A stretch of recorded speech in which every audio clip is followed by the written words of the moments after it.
Buen día, mi nombre es Omar Morales, tengo el carnet 20-00200 y soy estudiante de la carrera Administración del Turismo. Hoy en esta exposición voy a hablarles acerca de la curva de la bañera y la vida útil. Cuando hablamos de la curva de la bañera, la definimos como el gráfico que representa los tiempos de vida de un SP, que son entendidos en el área de mantenimiento como sistemas productivos que pueden ser dispositivos, equipos, instalaciones y o edificaciones que de una manera u otra están sujetas a acciones de mantenimiento. Un ejemplo de un SP puede ser bien un aire acondicionado o un computador. Ahora, entendiendo qué es un SP, podemos entonces entrar en detalles con respecto a la curva de la bañera. En primer lugar, ampliando un poco la definición que di anteriormente, la curva de la bañera nos permite determinar la vida útil de un SP, así como su fiabilidad. Sin embargo, su función principal es permitirnos planificar cómo y cuándo realizar el mantenimiento, justamente con el fin de prolongar la vida útil del SP. La curva de la bañera contempla 3 etapas en la vida útil de un SP. Sin embargo, antes de nombrar estas etapas, debemos aclarar que con vida útil nos referimos al periodo donde el cual el SP cumple un objetivo determinado bajo un costo aceptable para la organización. Es decir, que es el tiempo que pasa siendo de utilidad dentro de la empresa. Con esto claro, empezaremos con la primera etapa, que es el periodo de arranque. En esta etapa es donde se encuentran todos los SP en el momento en el que empiezan a funcionar por primera vez, haciendo la acotación que cada vez que un SP se le hace alguna reparación, comienza con un nuevo periodo de vida y por lo tanto un nuevo periodo de arranque. Las fallas presentadas en este periodo suelen ocurrir por defectos del material y errores humanos en el ensamblaje, por lo que lo recomendable es seguir las instrucciones del manual de servicio y mantenimiento dentro de las condiciones establecidas en la garantía. Ahora, después de este periodo va el de operación normal, el cual cubre la mayor parte de la vida útil de un SP, y el momento de la falla es incierto debido a que son producidas por la acumulación de esfuerzos por encima de la resistencia del diseño y las especificaciones del SP. Aún así, da tiempo a planificar bien su mantenimiento por ser un periodo de gran duración, por lo que las políticas a dictarse deben ser con el fin de mantener los SP aplicando mantenimiento rutinario, programado o circunstancial, de ser el caso. También hay que atacar averías y a medida que se registren análisis de fallas, tender hacia el mantenimiento preventivo.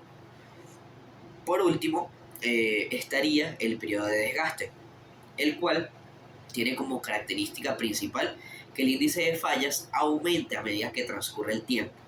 Las fallas son ocasionadas por la fatiga, erosión, desgaste mecánico, etc.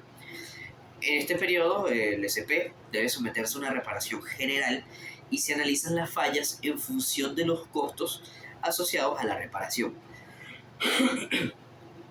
Ahora, resumidamente, la curva de la bañera se encarga de calcular la probabilidad de rata de fallas con el paso del tiempo, aplicando los periodos de vida útil mencionados en un SP desde el momento en el que empieza a funcionar, teniendo en cuenta que la tasa de fallas está asociada a la frecuencia con que estos eventos ocurren en un tiempo dado, por lo que no se puede reconocer en este gráfico, o bueno, con esta gráfica, la naturaleza de las fallas.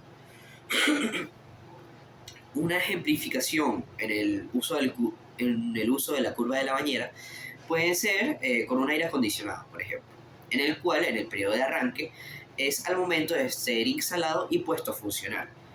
Entendiendo que en esta etapa pueden ocurrir muchas fallas orientadas a la mala instalación o defectos de fábrica, si el aire acondicionado al ponerse en marcha se apaga de manera inmediata, se debe recurrir al manual y cerciorarse de si la falla corresponde a una mala instalación, que en este caso podría ser la instalación del equipo en una fase eléctrica mucho menor a la que necesita para funcionar, o si por otro lado simplemente corresponde a un fallo de fábrica.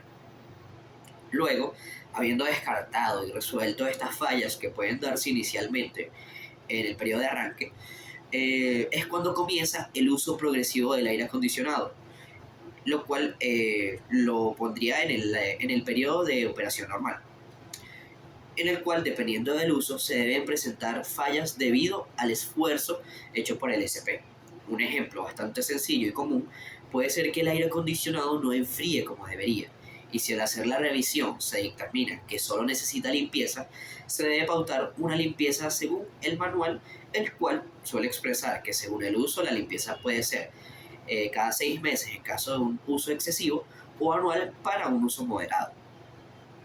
Ahora bien, sin embargo, pasado el tiempo, si el SP, que sería el aire acondicionado, presenta más fallas constantemente, es porque está entrando en la etapa de desgaste. En un aire acondicionado es bastante común que dejen de enfriar progresivamente hasta que ya no enfríe en lo absoluto. Eso puede ser por diferentes razones, pero en el periodo de desgaste puede corresponder a una fuga del refrigerante, por ejemplo, la cual puede ser solucionada con una revisión y reparación general utilizando herramientas para hacer vacío, que no es más que presurizar las tuberías de refrigerante sacando el aire que pueda haber y buscar de esta manera la fuga para repararlo. Esto sin duda, bueno, puede ser una reparación común para un aire acondicionado en su periodo de desgaste. Con este ejemplo, en el cual pusimos un aire acondicionado como SP, entendimos las atenciones que necesita según el periodo de su vida útil, así como las posibles razones de fallas dependiendo del periodo, que corresponden a fallos de ensamblaje, al esfuerzo hecho por el SP y el desgaste mecánico. Bueno, eso sería todo. Muchas gracias por su atención.